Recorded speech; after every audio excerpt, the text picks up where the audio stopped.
Every 2 seconds, someone needs a blood transfusion. In the United States alone, 1 in 7 patients will require blood during their lifetime. And for most, like Trey, every drop of blood is the difference between life and death. I had a fever and really was in pain, and all I wanted to do was just sleep. And when you're in your sickle cell crisis, you really just not aware of anything. All you really do is your eyes start closing out of nowhere. You try to wake, but it's not very good because it really hurts. And so that's what was it like, but it's still like that sometimes, even though sometimes I feel good, sometimes I feel bad. And then you never know when it could hit anytime, and especially when it's cold or it gets too hot or I haven't had enough water, and so it really starts being painful. The number one thing that people recognize is pain. And the pain is horrible, and it comes on at all different times, and it is very debilitating. Keeps people home from school, keeps people home from work. Immucor is dedicated to developing innovative, dependable solutions in blood banking throughout America and around the world. We're one company with one goal, the patient. The first time I had a transfusion was when the time I think it was the most I ever got was I got a lot of blood, and because I had such a bad crisis that they had to teach me to walk again, and I had maybe. I think I had more than probably 2 bags of blood tried to put into me. And then one day they gave me some kind of a medicine, and as the days went on, I got better and better at walking. I'm pretty sure if I walked, I could probably walk better than I did before. And so after that, it was like, okay, I think I can make it. On average, nearly 85 million donations are collected around the globe annually.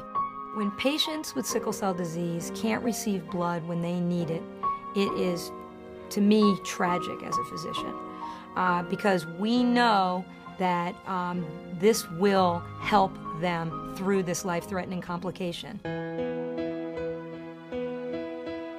I started as a whole blood donor from Memorial Blood Centers, and I knew as a normal whole blood donor, my blood was being divided up in 3 components and given to possibly 3 patients and saving their lives.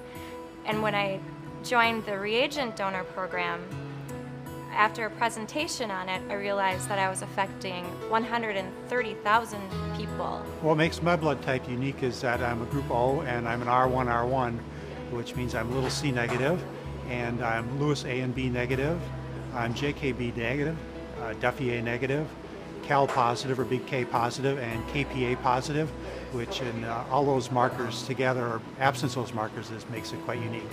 When they donate a unit of blood for transfusion, which is at a volunteer donation, which is important, that unit's going to save 1 patient, or maybe a couple if it's components.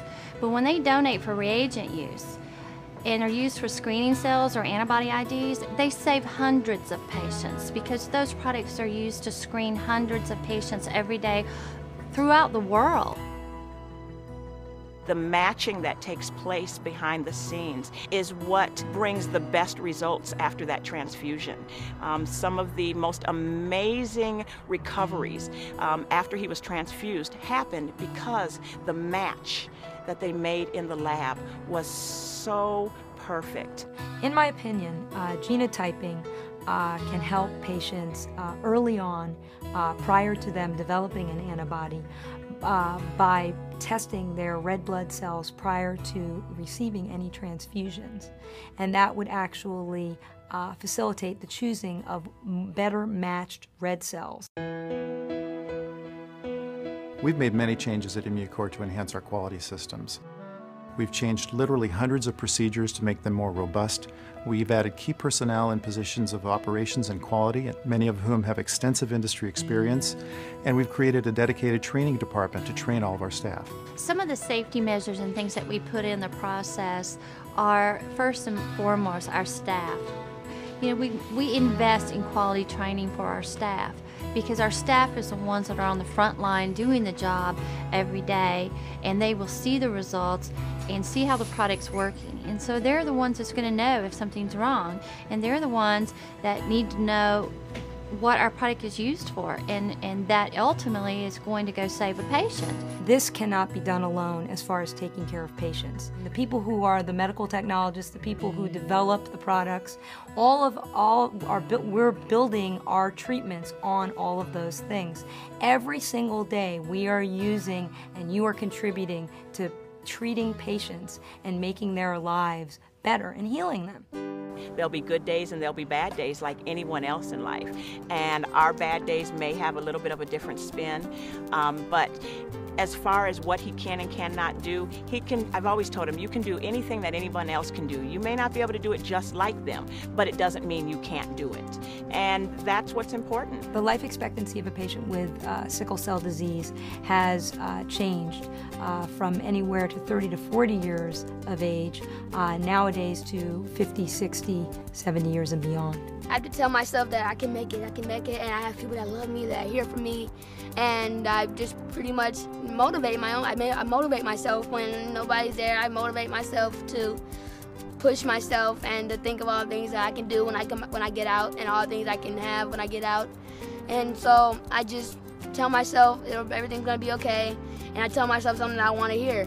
No matter your job, whether how big or how small, or what the task may be, what you do every day, every hour, and every minute makes all the difference in the world. The power of life, the power of many, the power of one.